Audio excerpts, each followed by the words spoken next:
Atlantic Records is an American record label best known for its numerous recordings of rhythm and blues, rock and roll, jazz, and hip-hop.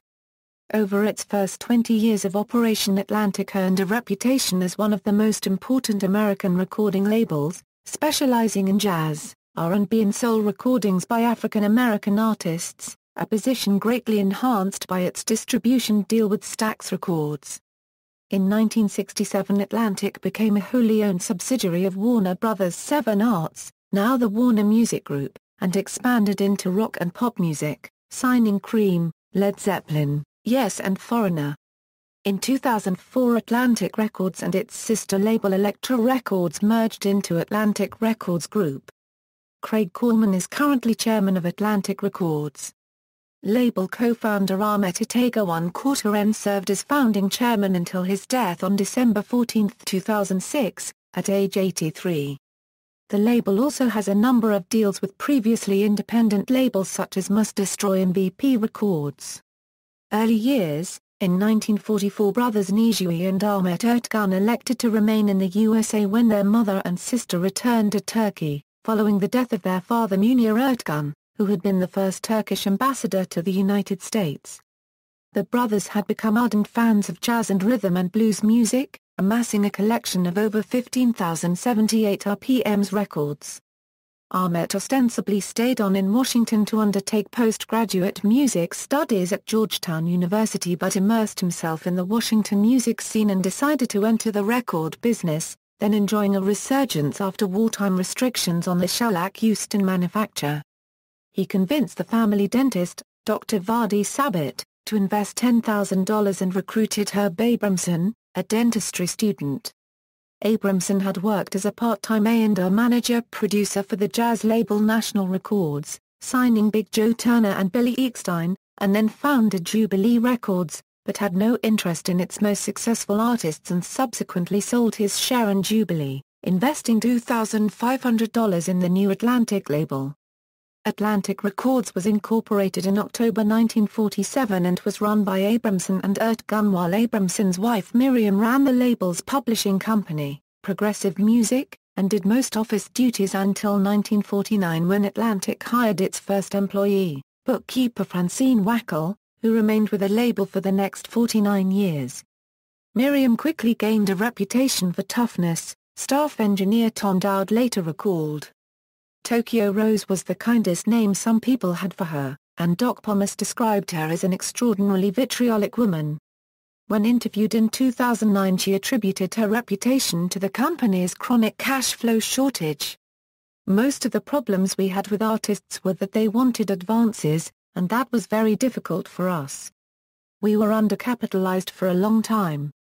The label's original office in the Ritz Hotel, Manhattan proved too expensive, so they relocated to an $85 per month room in the Hotel Jefferson. In the early 50s, Atlantic moved from the Hotel Jefferson to offices at 301 West 54th Street and then to its best-known home at 356 West 56th Street. Atlantic's first batch of recordings were issued in late January 1948, and included Tiny Grimes' That Old Black Magic, and The Spider by Joe Morris. In its early years, Atlantic focused principally on modern jazz, although it released some country and western and spoken word recordings. Abramson also produced Magic Records, which were children's records with 4 different sets of grooves, so each side had 4 different stories, of which the story which got played was determined by where the stylus landed on the groove. Soon after its formation, Atlantic faced a serious challenge. In late 1947, James Petrillo, head of the American Federation of Musicians, announced an indefinite ban on all recording activities by union musicians, and this came into force on January 1, 1948. The union action forced Atlantic to use almost all its capital to cut and stockpile enough recordings to last through the ban, which was initially expected to continue for at least a year. Ertegün and Abramson spent much of the late 1940s and early 1950s scouring nightclubs in search of talent. Ertegün composed many songs under the alias Inugta, including Big Joe Turner's hit Chains of Love, working them out in his head and then recording them in 25C recording booths in Times Square and giving the recording to an arranger or straight to the session musicians.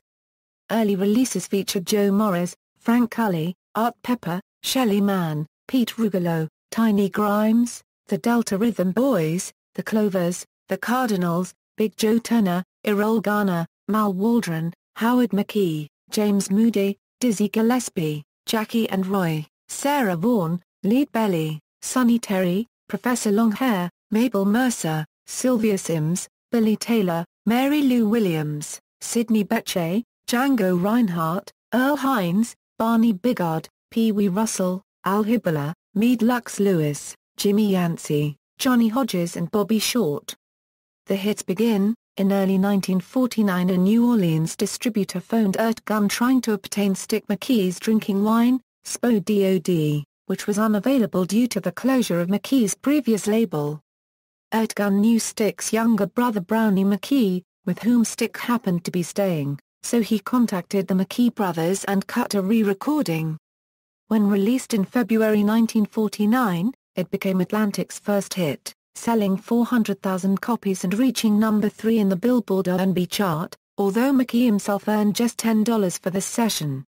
From this point Atlantic's fortunes rose rapidly. They recorded 187 songs in 1949 and received overtures of a manufacturing and distribution deal with Columbia Records, who would pay Atlantic a 3% royalty on every copy sold.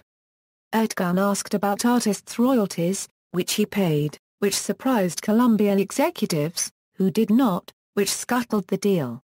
On the recommendation of broadcaster Willis Conover, Ertegün and Abramson went to see Ruth Brown at the Crystal Caverns Club in Washington and invited her to audition for Atlantic. She was badly injured in a car accident en route to New York, but Atlantic supported her for 9 months and then signed her. Her first release for the label, So Long, cut it her second Atlantic session on May 25, 1949 with the Eddie Condon Band, was a major hit, reaching number 6 on the R&B chart. Brown went on to record more than 80 songs for the label, becoming the most prolific and best-selling Atlantic artist of the period. So significant was Brown's success to Atlantic's fortunes that the label became known colloquially as the house that Ruth built. Joe Morris, one of the label's earliest signings, scored a major hit with his October 1950 release Anytime, Anyplace, Anywhere, the first Atlantic record issued in 45 RPM's format, which the company began pressing in January 1951. The Clovers' Don't You Know I Love You became the label's first R&B number 1 in September 1951, and a few weeks later Ruth Brown's Teardrops from My Eyes became its first million-selling record. She hit number 1 again in April 1952 with 5-10 to 15 Hours. Daddy Daddy reached number 3 in September 1952, and Mama, He Treats Your Daughter Mean reached number 1 in February-March 1953, becoming a solid seller for years afterwards, as did the late 1954 Oh What a Dream, her last hit with Atlantic. After she left the label in 1961, Brown's fortunes declined rapidly. Within a few years was reduced to working as a cleaner and bus driver to support her children. In the 1980s she sued her former label for unpaid royalties. Although Atlantic, which had prided itself on treating artists fairly, had stopped paying royalties to some artists, Ahmet Ertegün denied this was intentional. Brown eventually received a voluntary payment of $20,000 and founded a charity, the Rhythm and Blues Foundation, in 1988, established with a donation of $1.5 million from Ertegün. In 1952 Atlantic signed Ray Charles, who scored a string of hugely influential hits including I Got a Woman, What Did I Say, and Hallelujah I Love Her So. Later that year the Clovers' One Mint Julep reached number 2. In 1953, after learning that singer Clyde Mcphatter had been fired from Billy Ward and his Dominoes and was forming his own group, Ahmet Ertegün tracked Mcphatter down and signed the new group immediately. Their single Money Honey became the biggest R&B hit of the year. Their subsequent records created some controversy. The suggestive Such a Night was banned by radio station WXYZ in Detroit and the follow-up Honey Love was banned in Memphis, though both records reached number 1 on the Billboard R&B chart. Although not a major success in chart terms, female vocal trio The Cookies became an important part of the Atlantic family. The original group, put together by Atlantic producer Jesse Stone in 1954, comprised Darlene McCrea, Dorothy Jones and Dorothy's cousin Beulah Robertson, who was replaced in 1956 by Margie Hendricks. They recorded in Paradise, a minor R&B hit in early 1956, but after another unsuccessful release the trio became the regular backing singers for Atlantic recording sessions.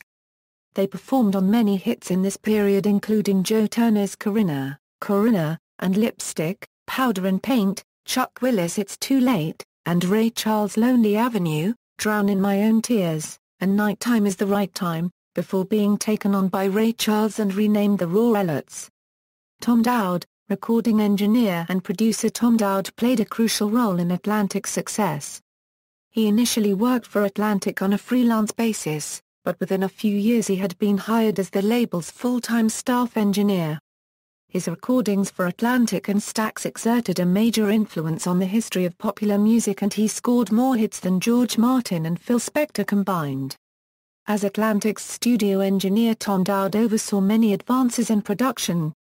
Atlantic was one of the first independent labels to make recordings in stereo. Dowd used a portable stereo recorder which ran simultaneously with the studio's existing mono recorder. In 1953 Atlantic was the first label to issue commercial LPs recorded in the early, experimental stereo system called binaural recording. In this system, recordings were made using two microphones, spaced at approximately the distance between the human ears, and the left and right channels were cut as two separate, parallel grooves, although playing them back required a player with a special tone arm fitted with dual needles. It was not until around 1958 that the single stylus microgroove system became the industry standard. By the late 1950s stereo LPs and record players were being introduced into the marketplace.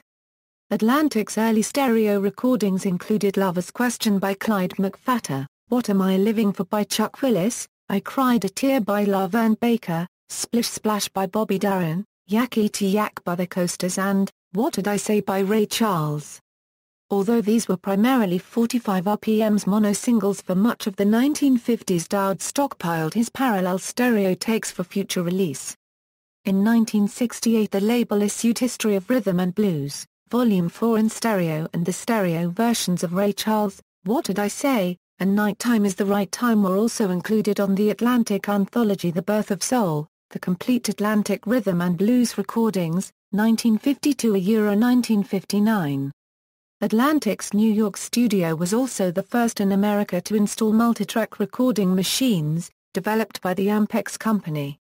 Bobby Darin's Splish Splash was the first song to be recorded on 8-track recorder, whereas it was not until the mid-1960s that multitrackers became the norm in recording studios, and EMI's Abbey Road studios did not install 8-track facilities until 1968.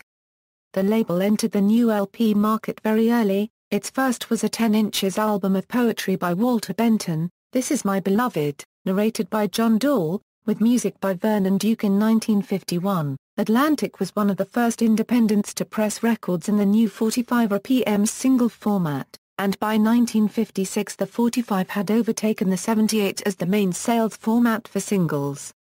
In April that year, Miriam Beanstalk reported to Billboard that Atlantic was now selling 75% of its singles as 45s, whereas only 1 year earlier 78s had been outselling 45s by 2 to 1. Jerry Wexler, Herb Abramson was drafted into the U.S. Army in February 1953 and left for Germany, where he served in the U.S. Army Dental Corps, although he retained his post as president of Atlantic on full pay. Ertegün recruited Billboard reporter Jerry Wexler in June 1953, who is credited with coining the term rhythm and blues to replace the earlier race music. He was appointed vice president and purchased 13% of the company's stock for $2,063.25. Wexler and Ertegün soon formed a close partnership which, in collaboration with Tom Dowd, produced 30 R&B hits. Ertegün and Wexler realized many R&B recordings by black artists were being covered by white performers, often with greater chart success. Atlantic's Lavern Baker had a number 4 R&B hit with Tweedledee Dee, but a rival version by Georgia Gibbs went to number 2 on the pop charts. Big Joe Turner's April 1954 release Shake, Rattle and Roll was a #1 R&B hit but only made number 22 on the pop chart, while Bill Haley and his Comets' version reached number 7, sold over 1 million copies and was Decca Records' biggest-selling song of the year. In July 1954, as rock and roll gathered momentum, Wexler and Ertegün wrote a prescient article for Cashbox, headlined "The Latest Trend, R&B Discs Are Going Pop," devoted to what they called cat music. The same month, Atlantic scored its first major crossover hit on the Billboard pop chart when the Sh Boom by the Clovers reached number 5. Atlantic missed an important signing in 1955 when Sun Records owner Sam Phillips sold Elvis Presley's recording contract in a bidding war between labels. Atlantic offered $25,000, which, Ertegün later noted, was all the money we had then. But they were outbid by RCA Records' offer of $45,000. In 1990, Ertegün remarked, "The president of RCA at the time had been extensively quoted in Variety damning R&B music as immoral." He soon stopped when RCA signed Elvis Presley. Nijui Ertegün. Ahmet's older brother Nijui was recruited to the label in January 1955. He had been living in Los Angeles for several years and had only irregular contact with his younger brother, but when Ahmet learned that Nijui had been offered a partnership in Atlantic's rival Imperial Records, he and Wexler convinced Nijui to join Atlantic instead.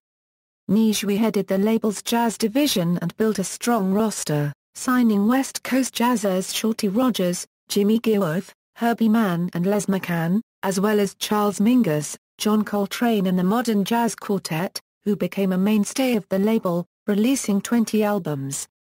By 1958, Atlantic was America's second-largest independent jazz label. Nijui was also in charge of LP album production, a market that was beginning to take off, and he was credited with greatly improving the packaging, production and originality of Atlantic's LP line. He soon deleted the old 100 and 400 series of 10" albums and the earlier 12 albums in Atlantic's catalog, launching the new 1200 series, which sold for $4.98, with Shorty Rogers the swingin' Mr. Rogers. In 1956 he started the 8000 popular series for the label's few R&B albums, reserving the 1200 series for jazz. Joel Dawn became Nijui's assistant following his successful production of Hubert Law's The Laws of Jazz. Herb Abramson departs. Herb Abramson's return from military service in 1955 created problems. Ertegün and Wexler had scored a run of hits, including Big Joe Turner's Flip Flop and Fly, and Ray Charles' I Got a Woman, and when Abramson returned, he realized that he had been effectively replaced by Wexler as Ahmet's partner. There were also personal conflicts. Abramson did not get along well with either Wexler or Nijui Ertegün, and he had returned from his military service with a German girlfriend, which precipitated his divorce from Miriam, a minor stockholder and Atlantic's business and publishing manager. By 1958 relations between Abramson and his partners had broken down completely, so in December 1958 a $300,000 buyout was arranged. His stock was split between Nijui Ertegün and Abramson's ex-wife Miriam, who had in the meantime remarried to music publisher Freddie Beanstalk. Abramson's departure opened the way for Ahmet Ertegün to take over as president of the label. Expansion. Atlantic played a major role in popularizing the new genre that Jerry Wexler dubbed rhythm and blues, and it profited handsomely from this. The market for these records exploded during late 1953 and early 1954, as more and more R&B hits crossed over to the mainstream audience.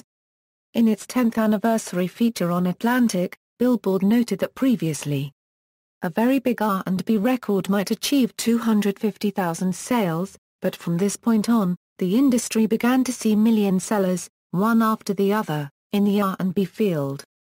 It observed that the label's fresh sound, and the quality of its recordings, arrangements and musicians was a great advance on what was the standard for R&B records at the time, and that for the past 5 years Atlantic had dominated the rhythm and blues chart with its roster of powerhouse artists.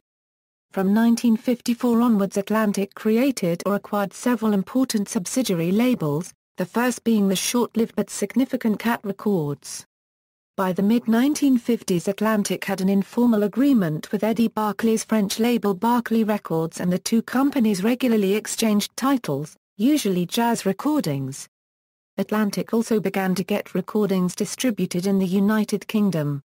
Initially this was done through EMI on a one-off basis, but in September 1955 Miriam Abramson went to the UK and signed a formal distribution deal with Decca Records, who were soon releasing every new Atlantic title.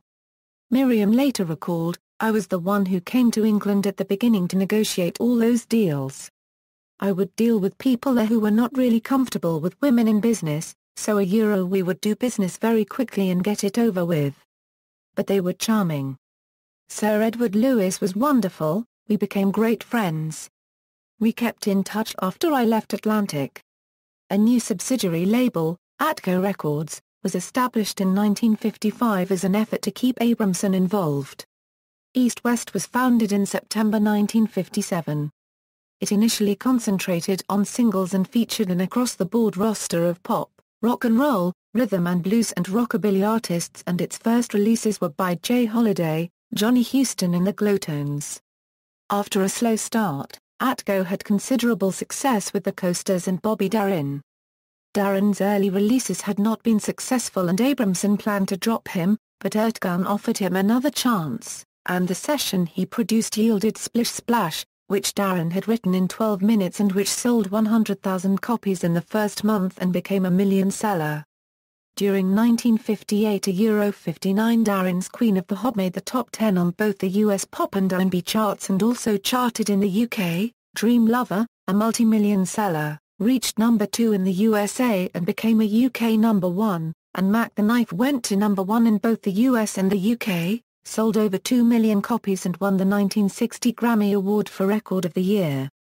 Beyond the Sea, an English-language version of the Charles Trenet hit La Mer, became his fourth consecutive US-UK top 10 hit. Darin later signed with Capitol Records and left for Hollywood to begin a movie career, although Atco continued to score hits into 1962 with tracks already in the can, including You Must Have Been a Beautiful Baby, and Things. Darin returned to Atlantic in 1965. By 1958 the label had expanded considerably. In 1956 Atlantic's head office moved to 157 West 57th Street, while retaining 2 floors in the earlier premises at 234 West 56th Street. New staff hired between 1956 and 1958 included Gary Kramer, Lester Lees, Victor Seltzman, Lester Sill and Bob Bushnell. During the 1960s Atlantic distributed selected titles recorded by many small regional independent labels including Dial, Karen, Razimart, Nola, Volt, Class, Shirley, Tomorrow, Instant, Dade, Moonglow, Correct Tone Records, Lupine, Keach, Royo, T-Neck, Heidi, Sims and others, using those labels' imprints and separate catalog numbers.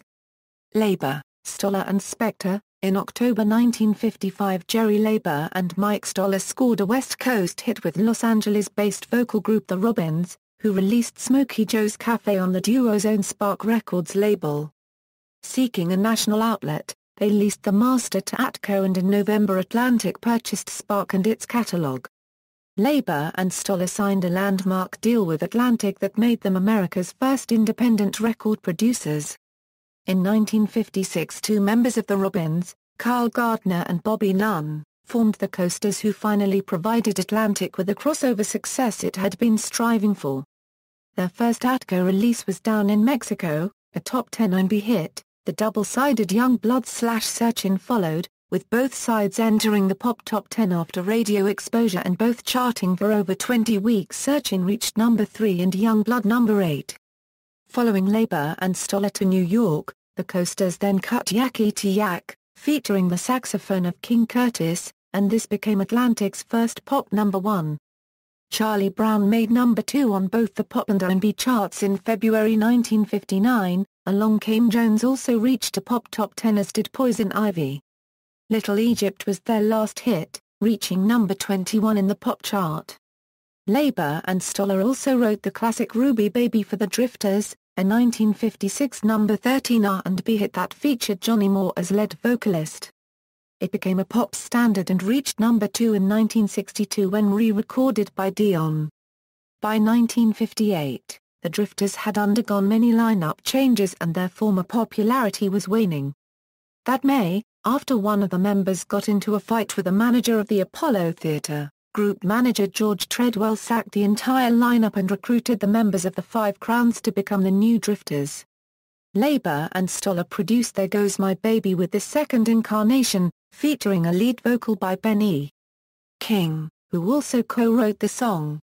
It was the first R&B song to feature a string arrangement, but Ertegün disliked it and Jerry Wexler was appalled, reportedly telling the producers, "Get that out of here. I hate it. It's out of tune and it's phony and it's shit and get it out of here." They refused to release it for several months, but when they finally relented and released it as a single in April 1959, the song shot to number 1. Phil Spector had learned the basics of record production working for Lester Sill and Lee Hazelwood's Trey Records label in California in the late 1950s. At Sill's recommendation, he returned to New York to work for Leiber and Stoller in early 1960. Leiber and Stoller assigned him to produce Ray Peterson's Carine, Corina, and Curtis Lee's Pretty Little Angel Eyes, both of which became hits. As a result, Atlantic signed him as a staff producer, though his difficult personality was already evident, and Ahmet Ertegün was reportedly the only Atlantic executive who liked him. Leiber later remarked, "He wasn't likable. He was funny, he was amusing but he wasn't nice." Wexler reportedly had no time for him and Miriam Beanstalk, in her typically blunt fashion, described Spector's erratic behavior insane, and considered him a pain in the neck. When Ertegün took Spector to meet Bobby Darin, he openly criticized Darin's songwriting, with the result that Darin had him thrown out of the house. Despite these issues, Atlantic kept Spector on for a time, but with diminishing returns. Spector produced the Top Notes original version of Twist and Shout, but it flopped. Bert Burns, the song's writer, was incensed by Spector's arrangement, which he believed had ruined the song, so Burns re-recorded it the way he thought it should sound with the Isley Brothers, and it became a huge hit. Spector also produced Jean Duchon, Billy Storm, Lavern Baker and Ruth Brown during his short stay at Atlantic, with only moderate success. He left Atlantic in 1961 and returned to Los Angeles, where he founded Phil's Records with Lester Sill and soon established himself as the preeminent American pop producer of the mid-1960s. In early 1960 the Drifters came out with Dance With Me, which reached number 15 on the pop chart and number 2 R&B. This magic moment reached number 16 on the pop chart, and their classic rendition of Doc Pomus' poignant Save the Last Dance for Me became a major international pop hit, reaching number 1 in the USA and number 2 in the UK. However, in May 1960, after only 1 year and just 10 recordings with the Drifters, lead singer Benjamin Nelson left the group due to a dispute with manager George Treadwell. Assuming the stage name Benny King, he launched a successful solo career, although the Drifters went on to score several more big hits. King's first solo single, Spanish Harlem, became a top 10 pop hit in early 1961. It was followed by Stand By Me, a reinterpretation of the gospel standard Lord, Stand By Me, with new lyrics by King and orchestration by Stan Applebaum. Reaching number 4 on the pop chart, the song quickly became a standard covered by many artists including John Lennon.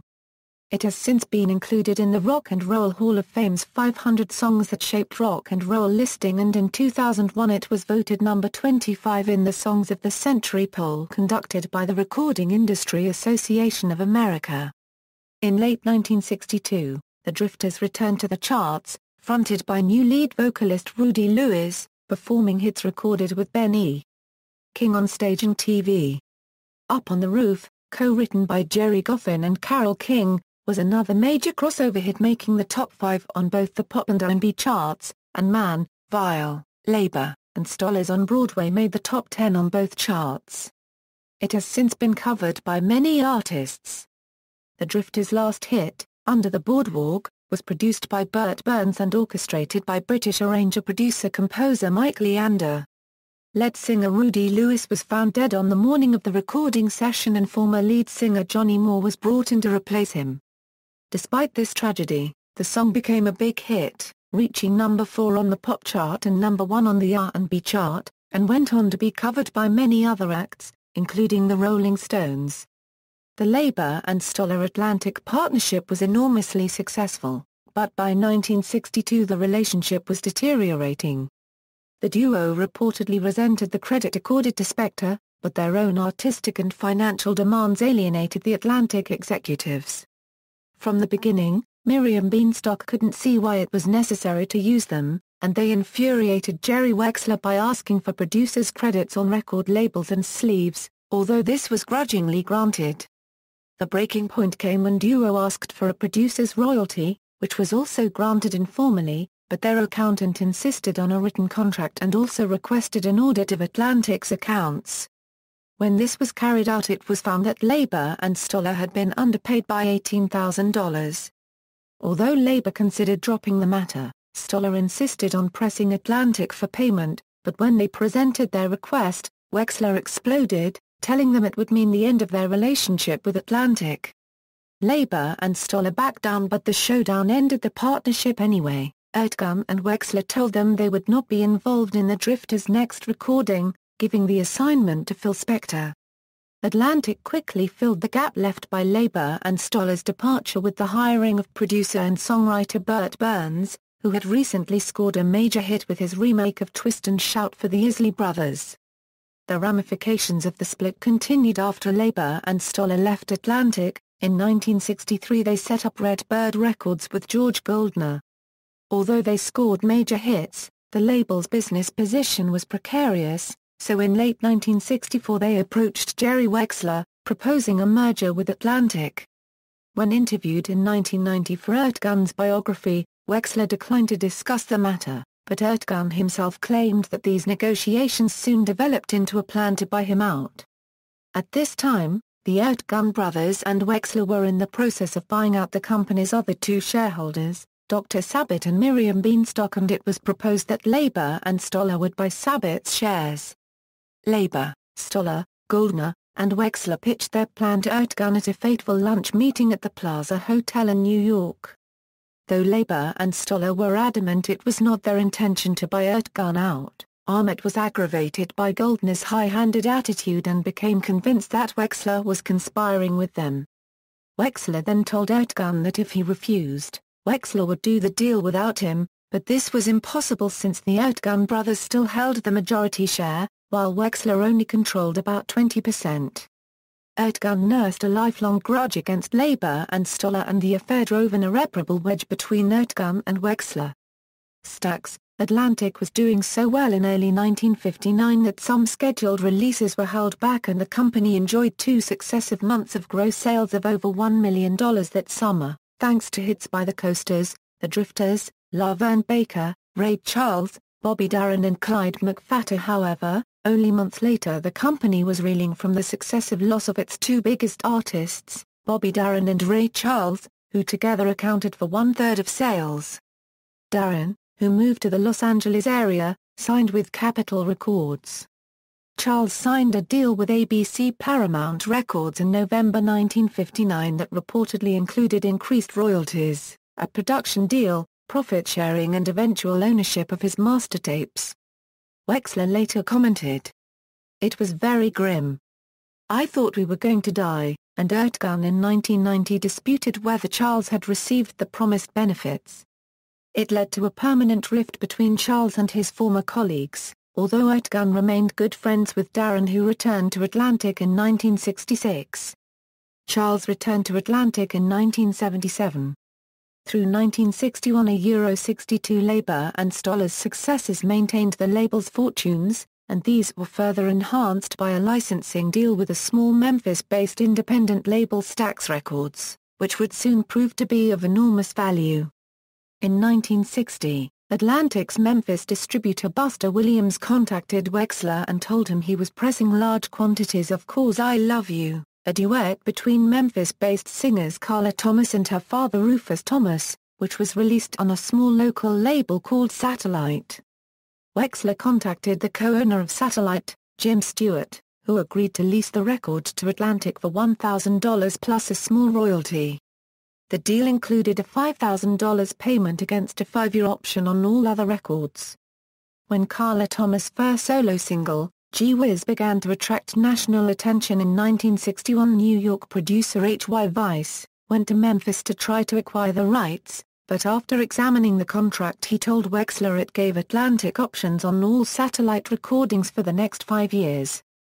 Wexler subsequently claimed he had been unaware of this. "The lawyers did it and I didn't read every contract." Wexler and Stewart discussed the deal, and according to Wexler's account, there was no acrimony. "Everything was fine and we picked up the record. Then we really rolled with Stax." The Atlantic deal marked the start of a hugely successful 8-year association between the two labels, giving Stax access to Atlantic's promotions and distribution, and it meant easy money for Atlantic, as Wexler later conceded. "It was certainly biased on our favor. We didn't pay for the masters Jim paid for the masters and then he would send us a finished tape and we would put it out. Our costs began at the production level the pressing, and distribution, and promotion, and advertising." The deal to distribute Satellite's Last Night by the Marquis on the Satellite label marked the first time Atlantic began marketing outside tracks on a non-Atlantic label. When Stewart discovered there was another label in California called Satellite Records, he changed the name of his label to Stax. Atlantic began pressing and distributing Stax Records, and Wexler soon sent Tom Dowd to upgrade Stax's recording equipment and facilities. Wexler was impressed by the easygoing, cooperative atmosphere at the Stax studios and by the distinctive sound of the label's racially integrated group of house musicians, and he was soon bringing Atlantic artists to Memphis to record. Shortly afterwards Stewart and Wexler hired Al Bell, then working as a DJ at a Washington, D.C. radio station, to take over national promotion of Stax releases, the first African-American partner in the label. In 1962 the Stax deal began to reap major awards for both labels. An after-hours jam by members of the Stax house band resulted in the classic instrumental Green Onions. In conversation with BBC Radio 2 DJ Johnny Walker on September 7, 2008, guitarist Steve Cropper revealed that the record became an instant success when DJ Reuben Washington played it 4 times in succession on Memphis radio station WLOK, before either the tune or the band had an agreed-upon name. The single was issued nationally in August 1962, by which time the band had been dubbed Booker T and the MGs. Green Onions became the biggest instrumental hit of the year, reaching number 1 on the R&B chart and number 3 on the pop chart, where it stayed for 16 weeks, and it sold over 1 million copies, earning a Gold Record Award. 1962 also saw the Stax debut of Otis Redding, who had been Johnny Jenkins' driver and was allowed to record several songs at the end of one of Jenkins' sessions, among them his own These Arms of Mine, which was released on Stax's Volt subsidiary and became a minor hit in the South. Over the next 5 years Redding would become one of Stax's most important artists. During 1965 Redding broke through into the national charts. Mr. Pitiful reached number 10 on the Soul chart and just missed out on the Pop Top 40, followed by I've Been Loving You Too Long, which made number 2 on the Soul chart and peaked at number 21. Respect also performed strongly, reaching number 4 on the Soul chart and number 35 on the Pop chart. Over the next 5 years Stax and its subsidiary Volt provided Atlantic with a tremendous run of success, and many Atlantic artists were taken to Memphis to record. Among the many hits recorded by Stax between 1963 and 1967 were Rufus Thomas' Walking the Dog, Otis Redding's Respect, his classic version of Try a Little Tenderness, and Tramp, his hit duet with Carla Thomas, Eddie Floyd's Knock on Wood, and the Bar-Kays' Soul Finger. Sam and Dave were signed to Atlantic but recorded at Stax at Jerry Wexler's suggestion. With the Stax band and the writing team of Isaac Hayes and David Porter, the duo scored 8 consecutive R&B Top 20 hits including You Don't Know Like I Know, Hold On, I'm Coming, When Something Is Wrong with My Baby, Soul Man, and I Thank You. Wilson Pickett scored hits within the Midnight Hour, 634 to 5789, Land of 1000 Dances, Mustang Sally, Funky Broadway, and I'm in Love. Some of Pickett's earlier hits were recorded at Stax, but in early 1966 Jim Stewart banned all non-Stax productions from the studio, so Atlantic began using other Southern studios, notably Rick Hall's famed studios in Muscle Shoals, Alabama, and the American Group Production Studio in Memphis, run by former Stax producer Chips Moman. The Soul Years, 1962–1967, in late 1961 singer Solomon Burke arrived at Jerry Wexler's office unannounced. Wexler was a fan of Burke's and had long wanted to sign him, so when Burke told Wexler his contract with his former label had expired, Wexler replied, "You're home. I'm signing you today." The first song Wexler produced with Burke was Just Out of Reach, which became a big hit in September 1961. Burke's The Soul Country and Western crossover predated Ray Charles' similar venture by more than 6 months. Burke became a consistent big seller through the mid-1960s and scored hits on Atlantic into 1968. In 1962 folk music was booming and the label came very close to signing Peter, Paul and Mary. Although Wexler and Ertegün pursued them vigorously, the deal fell through at the last minute, and they later discovered music publisher Artie Mogul had introduced their manager Albert Grossman to Warner Brothers. Records executive Herman Starr, who had made the trio an irresistible offer that gave them complete creative control over the recording and packaging of their music. Doris Troy signed with Atlantic in early 1963 and in June scored a major hit with Just One Look, which she co-wrote and which reached number 3 on the R&B chart and number 10 on the pop chart. She scored another UK hit with What Claw Gonna Do About It, and went on to a long and a successful career as a backing vocalist on many Dusty Springfield hits and with other famous acts including Pink Floyd, George Harrison and Nick Drake. Just One Look has been covered by many other artists including The Hollies, whose version became a major hit in the UK and gave the group its first US chart placing in 1964. 1967–68 was a peak period for Atlantic, as the string of hits coming from the Stax roster was augmented by the tremendous crossover success of Aretha Franklin, who shot to fame virtually overnight, becoming the preeminent female soul artist of the era, and earning the title Queen of Soul. Wexler signed Franklin in January 1967 after the expiry of her contract with Columbia Records, who had unsuccessfully tried to market her as a jazz singer. In late 1966 a Columbia executive asked Jerry Wexler what he was going to do with Franklin, to which he replied, "We're gonna put her back in church." Wexler was determined to return Franklin to her gospel roots and personally took over her production at Fame Studios in Muscle Shoals, crucially allowing her to establish the feel of the songs by singing while accompanying herself on piano.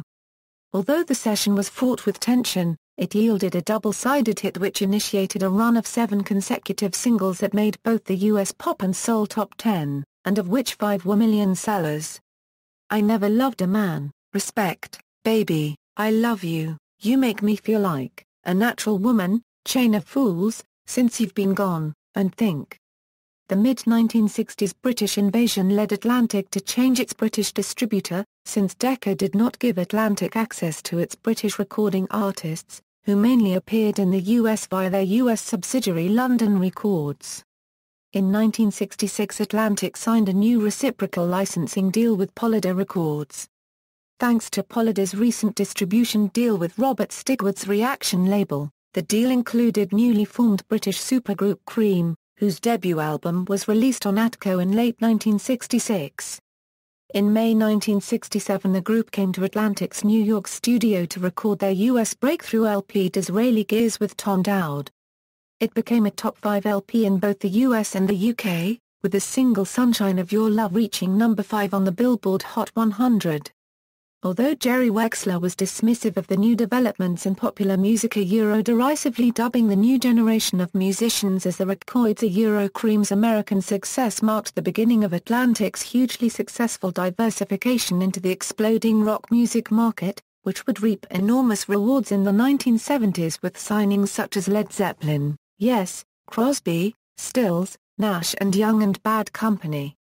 In late 1966 rising Los Angeles group Buffalo Springfield was signed to the Atco label, and in early 1967 they scored a major US hit with their second single, For What It's Worth, which made the national top 10, sold over 1 million copies and earned a Gold Record Award.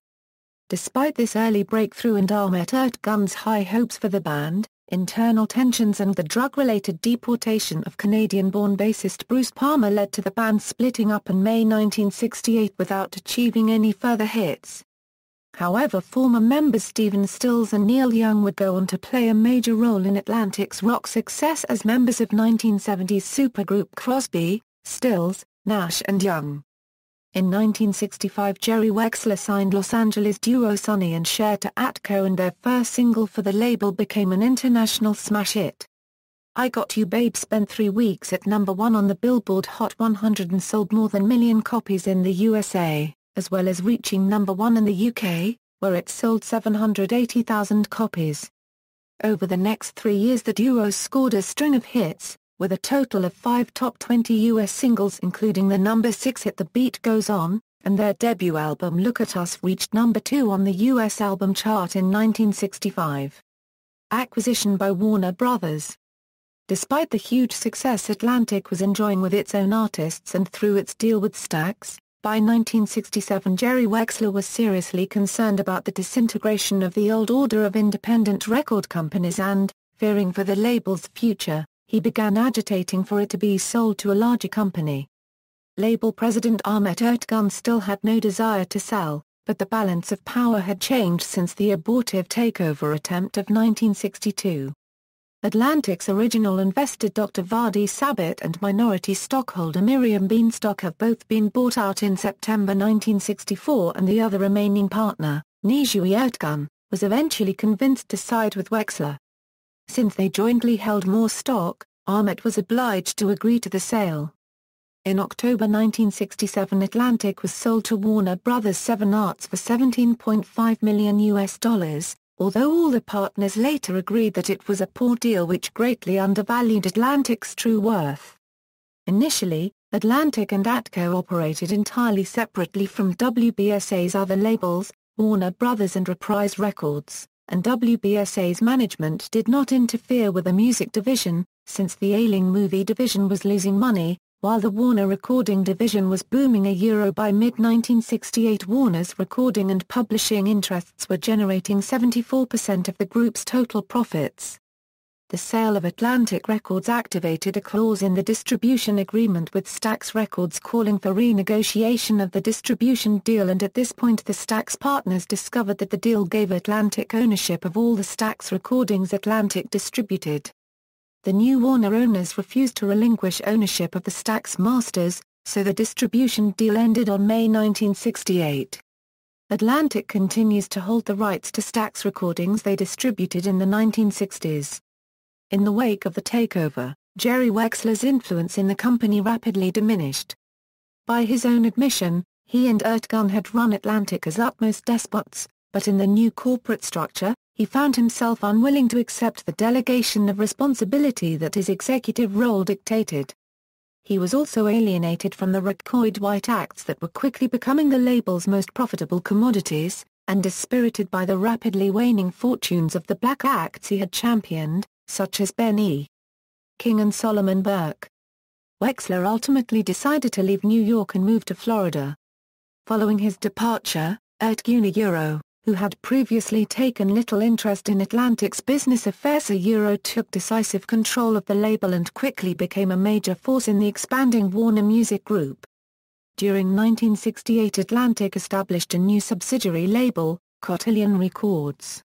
The label was originally formed as an outlet for blues and deep Southern soul. Its first single, Otis Clay's version of She's About a Mover, was an R&B hit. Cotillion's catalog quickly expanded to include progressive rock, folk rock, gospel, jazz and comedy. In 1976, the label started focusing on disco and R&B. Among its acts were the post-Curtis Mayfield Impressions, Slave, Brooke Benton, Jean Knight, Mass Production, Sister Sledge, The Velvet Underground, Stacey Lattisaw, Lou Donaldson, Marlon Lefevre, Stevie Woods, Johnny Gill, Emerson, Lake and Palmer, Garland Green, The Dynamics, The Fabulous Counts, and the Fatback Band. Cotillion was also responsible for launching the career of Luther Vandross, who recorded for the label as part of the trio Luther. Cotillion also released the triple album soundtrack of the Woodstock Festival film in 1970. From 1970 it also distributed Embryo Records, founded by jazz flautist Herbie Mann after his earlier Atlantic contract had expired. In addition to establishing Cotillion, Atlantic began expanding its own roster to include rock, soul rock, progressive rock, and British bands. 2 female artists were personally signed by Wexler, with album releases in 1969, Dusty Springfield, and Lottie Golden. By 1969, the Atlantic 8000 series consisted of R&B, rock, soul rock and psychedelic acts. A sampling of releases that year include albums by Aretha Franklin, Led Zeppelin, Don Covay, Boz Scaggs, Roberta Flack, Wilson Pickett, Mott the Hoople, and Black Pearl. In 1969 Warner Bros. 7 Arts was taken over by the Kinney National Company, and in the early 1970s the group was rebadged as Warner Communications. After buying Elektra Records and its sister label Nonesuch Records in 1970, Kinney combined the operations of all of its record labels under a new holding company, Warner Elektra Atlantic, or WEA for short, and also known as Warner Music Group. WEA was also used as a label for distributing the company's artists outside North America. In January 1970, Ahmet Ertegün was successful in his executive battle against Warner Bros. Records president Mike Maitland to keep Atlantic Records autonomous, and as a result Maitland was fired by Kinney president Steve Ross. Ertegün recommended Mo Ostin to succeed Maitland as Warner Bros. Records president. With Ertegün's power at Warner's now secure, Atlantic was able to successfully maintain autonomy through the parent company reorganizations and continue to do their own marketing, while WEA handled distribution. The rock era. Over the course of the 1970s, Atlantic until then regarded as the preeminent American R&B soul label rapidly reinvented itself as a major force on the burgeoning rock music scene and, thanks to a string of lucrative signings, the Atlantic roster soon boasted some of the most popular and successful rock acts in the world. Ahmet Ertegün unquestionably led this change, but much credit should also be accorded to label executive Jerry L. Greenberg and A&R manager John Kalodner, both of whom came to prominence at Atlantic in this period. It is notable that many of the biggest rock acts on the Atlantic roster in this period were British, and this was largely due to the influence of Ahmet Ertegün. According to Greenberg, Ertegün had long seen the UK as a prime source of untapped musical talent, and at his urging, Greenberg was soon visiting the UK 6 or 7 times each year in search of new signings. For much of its early history, Jerry Wexler had effectively been the day-to-day manager of the label, while Ertegün had concentrated in A&R and had shown comparatively less interest in the business side of the operation but that changed rapidly after the sale to Warner. Although Ertegün had been forced into accepting the sale, he adroitly turned the situation to his advantage. He quickly gained executive control of the label, and was also soon wielding considerable influence in the larger Warner Group. By contrast, Wexler was disenchanted by Atlantic's move into white rock. During the early 1970s he gradually drifted away from the label, and he officially left the company in 1975. It was Wexler's proto-copyright copyright Jerry L. Greenberg who filled the breach left by his departure, and alongside Ertegün, Greenberg played a major role in Atlantic's success in the 1970s. Greenberg's meteoric rise to prominence at Atlantic saw him go from personal assistant to label president in just 7 years. As a teenager, he drummed for his own group, Jerry Green and the Passengers, which recorded for several labels in the late 1950s, and by 18 he had founded his own independent label. He began his professional career in the music industry in the early 1960s as a plugger, promoting newly released records to radio stations. In 1967, on the strength of Greenberg's success in promoting Percy Sledge's hit, When a Man Loves a Woman, Wexler hired Greenberg as his personal assistant, and over the next few years he mentored Greenberg in recording, producing, finding songs, and the day-to-day tasks of running a major label. Greenberg, When I came to work for him, one of the first assignments he gave me was to find songs for Dusty Springfield for the Dusty in Memphis album. Jerry taught me the day-to-day aspects of the record business, which was finding songs, how to call disc jockeys, how to check sales, marketing all of that. When they sold the company, Jerry went to Florida and started making records down there and put a unregistered trademark S. When I really became close with Ahmet. When Ahmet signed the Rolling Stones in 1971, he took me to France to meet Mick Jagger. Put a unregistered trademark S. When I really became Ahmet unregistered trademark S. Proto copyright Gar copyright. I learned from Ahmet, first of all, about music and, secondly, how you treat artists and the whole creative system that goes with treating an artist. The Rolling Stones didn't unregistered trademark T turn out a record every 2 years. They put one out when creatively they were ready to write songs. I was a musician and all of our artists recognized that, and I think that is why I got along with them so well. I was never intimidated by Robert Plant or Belushi or the Bee Gees or the Eagles. I told them what I thought about the record. I told them if I thought they had a hit single or not. In case of a tie, the artist won.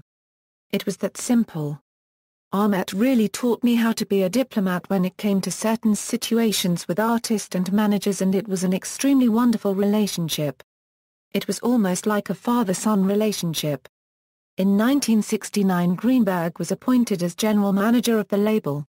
In the early 1970s, with Wexler now spending most of his time in Miami, Greenberg began working closely with Ertegün, who recognized his ability and promoted him rapidly. By 1972, Greenberg held the dual titles of Vice President of Radio Promotion, and Vice President of Artists and Repertoire, and in 1974 Ertegün by now chairman of the company appointed him President of Atlantic Records, making Greenberg, at just 32, the youngest ever president of a major recording company. Atlantic's success with rock acts had begun with Cream, and it was another British hard rock group who became its next major discovery. In late October 1968, music manager Peter Grant flew to New York with tapes of the debut album by a new British rock band called Led Zeppelin. Ertegün and Wexler already knew of the group's leader, Jimmy Page, through his tenure in the Yardbirds, and their favorable opinion was reinforced by Dusty Springfield, who strongly recommended that Atlantic should sign the new band. When Grant met with Ertegün and Wexler, a deal was quickly drawn up. On November 23, Atlantic issued a press release announcing the signing of Led Zeppelin to an exclusive 5-year contract, one of the most substantial in the label's history. Although not disclosed at the time, this included an advance of $200,000. Zeppelin recorded directly for Atlantic Records from 1968 to 1973, and after that contract expired, they founded their own vanity label, Swan Song Records, and signed a distribution deal with Atlantic. The arrival of Led Zeppelin proved timely for Atlantic's future as a rock label. 1 month after their signing, Atlantic's flagship rock act Cream played their farewell concert at the Royal Albert Hall in London. Atlantic's next major breakthrough came with one of rock's first supergroups, although the label almost lost what proved to be one of the most successful signings in its history. In 1969, Stephen Stills was still signed to Atlantic under the contract dating from his tenure in Buffalo Springfield. His agent David Geffen came to Jerry Wexler to ask for Stills to be released from his Atlantic contract, because Geffen wanted Stills' new group to sign with Columbia Records. Wexler lost his temper and threw Geffen out of his office, but fortunately Geffen called Ahmet Ertegün the next day, and Ertegün persuaded Geffen to convince Clive Davis at Columbia Records to let Atlantic sign the new group, Crosby, Stills and Nash. The trio was formed following a chance meeting between members of 3 leading 1960s pop groups: Stephen Stills, David Crosby of the Byrds and Graham Nash of the Hollies. Stills and Crosby had been friends since the early 1960s. Nash had first met Crosby in the mid-1960s when the Byrds toured the UK, and he renewed the friendship when the Hollies toured the US in mid-1968. By this time creative tensions within the Hollies were coming to a head, and Nash had already decided to leave the group. Fate intervened during the Hollies' US tour, when Nash reunited with Crosby and met Stephen Stills at a party at the Los Angeles home of Cass Elliot in July 1968. After Crosby and Stills sang Stills' new composition You Don't Have to Cry that evening, Nash asked them to repeat it, and chimed in with an impromptu third harmony part. The trio's unique vocal chemistry was instantly apparent, so when Nash quit the Hollies in August 1968 and relocated to Los Angeles, the three immediately formed a trio, Crosby, Stills and Nash. After surprisingly failing their audition for Apple Records, thanks to Ertegün's intervention and intense negotiations with David G. Fenn, who represented Crosby and Nash, as well as Stills, they ultimately signed with Atlantic, who gave them virtually complete freedom to record their first album. The signing was complicated by the fact that Nash was still under contract to Epic Records, but Ertegün used his diplomatic prowess to overcome this by arranging a swap. He released former Buffalo Springfield member Richie Fury from his Atlantic contract, allowing Fury's new group Atco to sign to Epic, and in exchange Columbia Records allowed Nash to sign to Atlantic.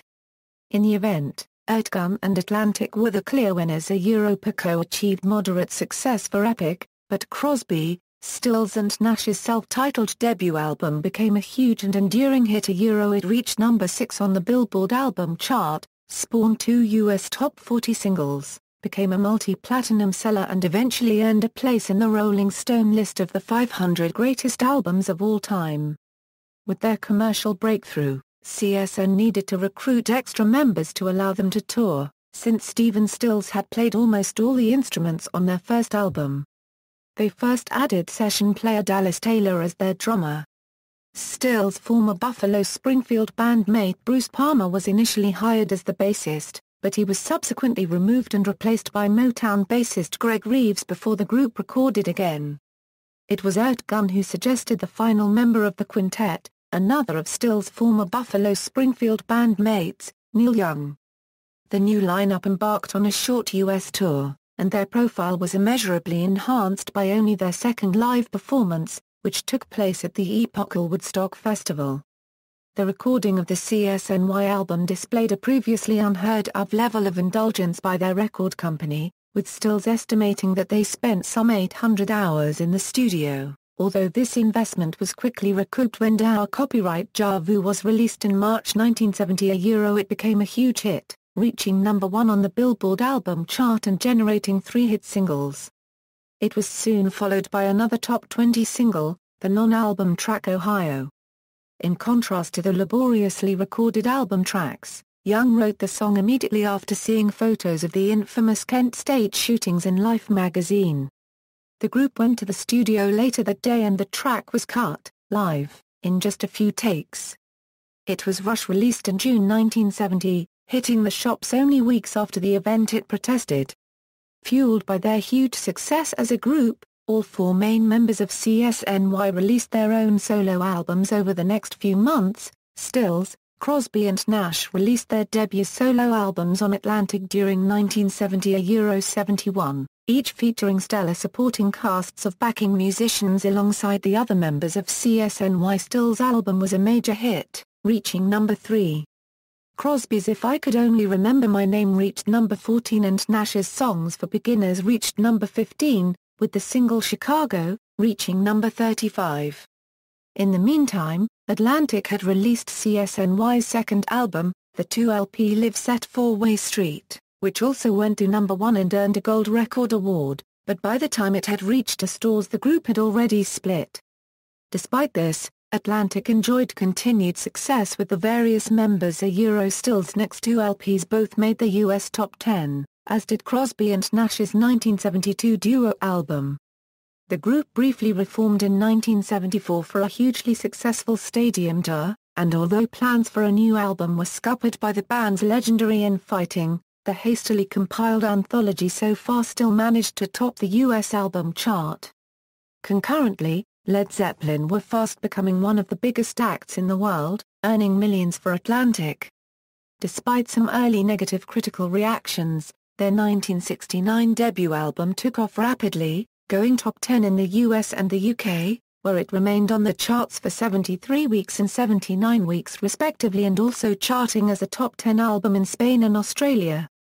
It has remained a consistently huge seller ever since, earning 8 platinum awards for sales in the USA alone. Zeppelin's second LP was even more successful, going to number 1 in the USA, Canada, Britain, Australia and Spain, and earning a Grammy nomination for Best Album. It too became a massive and enduring success, selling over 12 million copies in the USA. Hot on the heels of the huge success of CSNY and Led Zeppelin, British band Yes rapidly established themselves as one of the leading groups in the burgeoning progressive rock genre, and their success also played a significant part in establishing the primacy of the long-playing album as the major sales format for rock music in the 1970s. After several lineup changes during 1969 Euro 70, the band settled into its classic incarnation, with guitarist Steve Howe and keyboard player Rick Wakeman, who both joined during 1971. Although the extended length of much of their material made it somewhat difficult to promote the band with single releases, their live prowess gained them an avid following and their albums were hugely successful. Their third LP, the Yes album, which featured the debut of new guitarist Steve Howe, became their first big hit, reaching number 4 in the UK and just scraping onto the chart in the US at number 40. From this point, and notwithstanding the impact of the punk new wave movement in the late 1970s, the band enjoyed an extraordinary run of success beginning with their fourth album Fragile. Each of the 11 albums they released between 1971 and 1991 made the top 20 in the USA and the UK, and the double LP Tales of Topographic Oceans and Going for the One both reached number 1 in the UK. In the mid-1970s, Atlantic scored with another British band Bad Company, a new group put together by former Free members Paul Rodgers and Simon Kirke. Managed by Led Zeppelin's Peter Grant, and signed to Zeppelin's Swan Song label, Bad Company's first 3 albums were hugely successful, and the group also had 5 US top 40 singles between 1974 and 1976. Their 1974 self-titled debut album went to number 1 on the Billboard album chart, earning a platinum award for sales of over 1 million copies, and they also scored 2 top 20 singles with Can't Get Enough and Movin' On.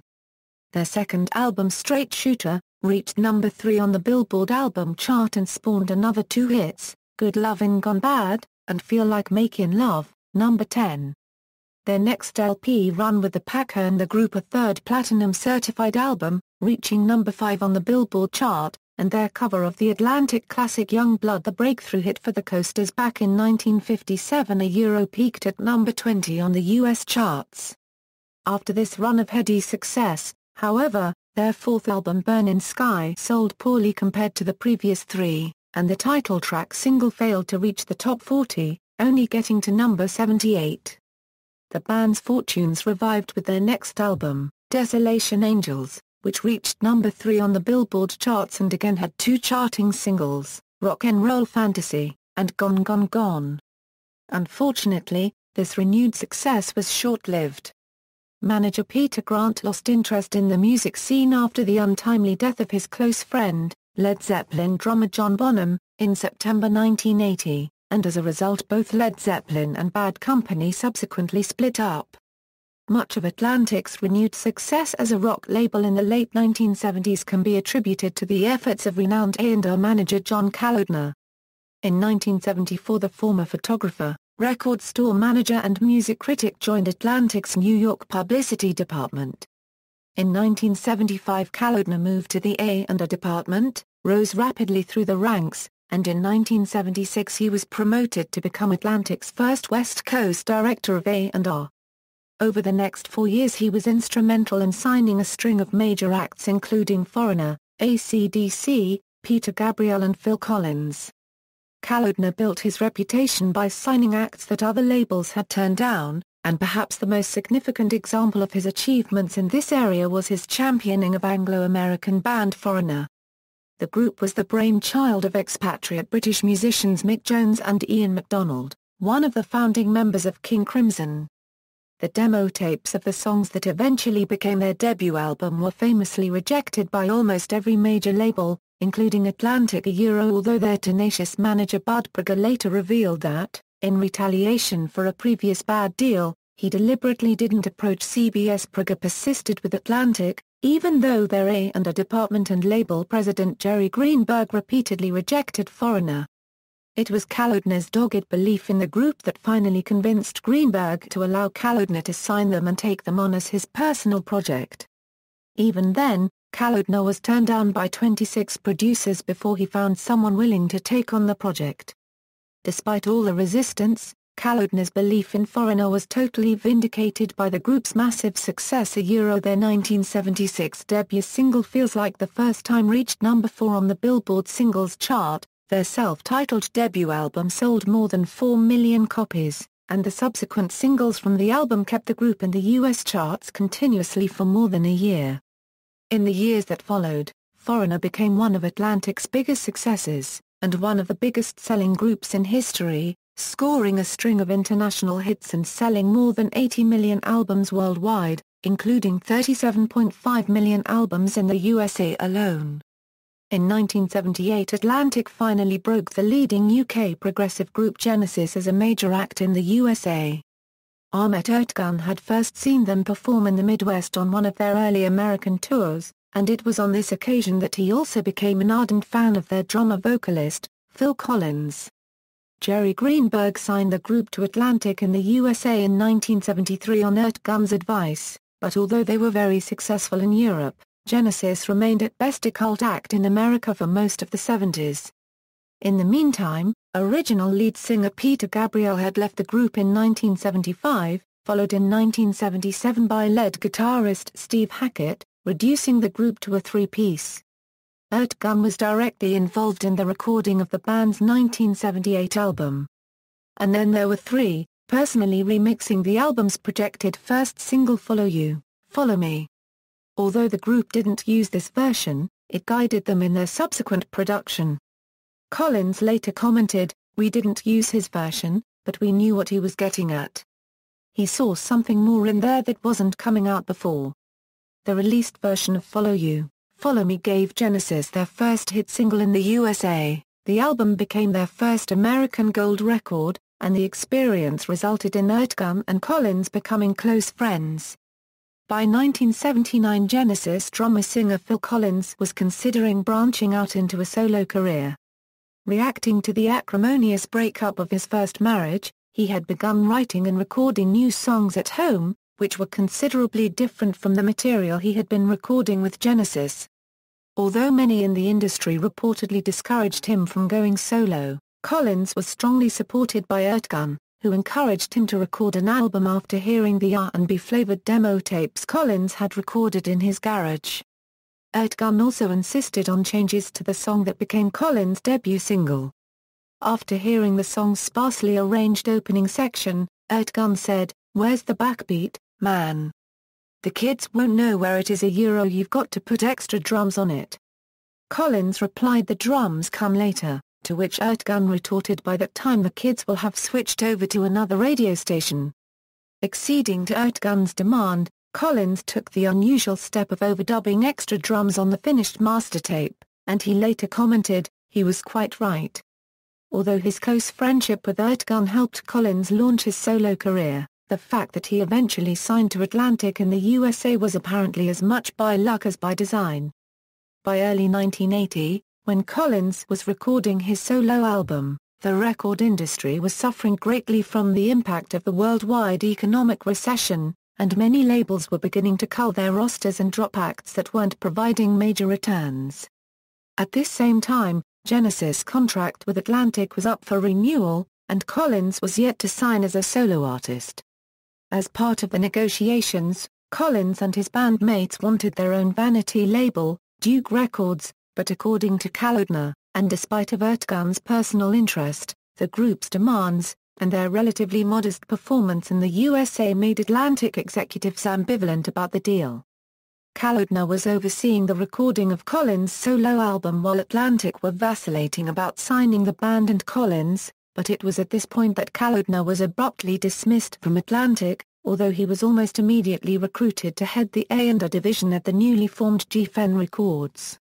Angered by his unceremonious ejection from Atlantic, he alerted Geffen to Collins' availability, but to his chagrin, neither Geffen nor any other U.S. label showed interest. He then alerted Virgin Records boss Richard Branson, who immediately contacted Collins' manager Tony Stratton-Smith and signed Collins to Virgin in the UK as a solo act.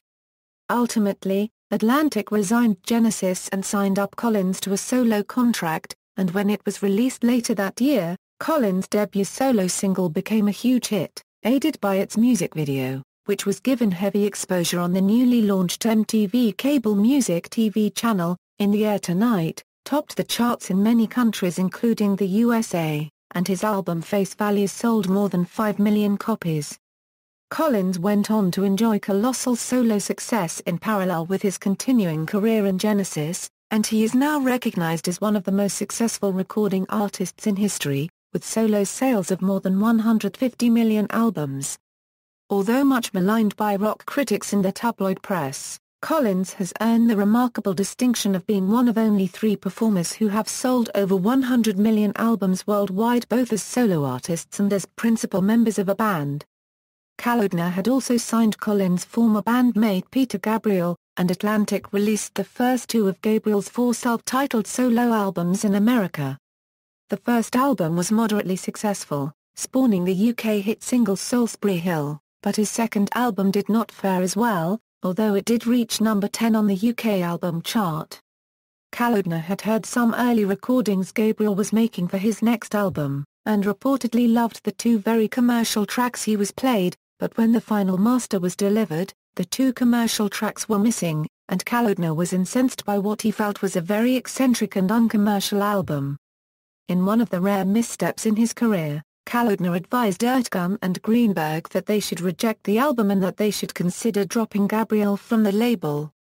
Surprisingly, his advice was accepted, and on Ertegün's personal approval, Gabriel's contract with Atlantic was terminated. Gabriel's third solo album was eventually released on the Mercury imprint and became a significant success, with the single Games Without Frontiers reaching the top 10 in the UK and number 48 on the Billboard Hot 100 in the USA. Although Ertegün subsequently disputed Kalodner's account of the Genesis-Collins contract saga, he agreed that the loss of Gabriel was a big mistake, and his regret about his handling of the matter was only compounded by Gabriel's subsequent success with Geffen. Much of this was due to Kalodner, who later admitted that, as soon as Gabriel was dropped from Atlantic, he realized he had made a mistake. In order to make amends to Gabriel, he alerted both CBS and Geffen to the fact that Gabriel was available, and after a bidding war, Gabriel signed with Geffen.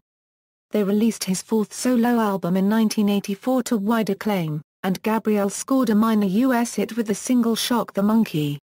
Atlantic's regret was undoubtedly heightened when Gabriel achieved huge international success with his 5th album So, which reached number 1 in the UK and number 2 in the USA and sold more than 5 million copies in the USA.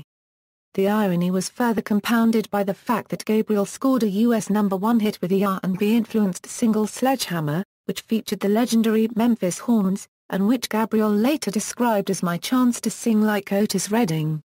Atlantic suffered a catastrophic loss in February 1978 when a fire destroyed most of its tape archive, which had been stored in a non-air-conditioned warehouse in Long Branch, New Jersey.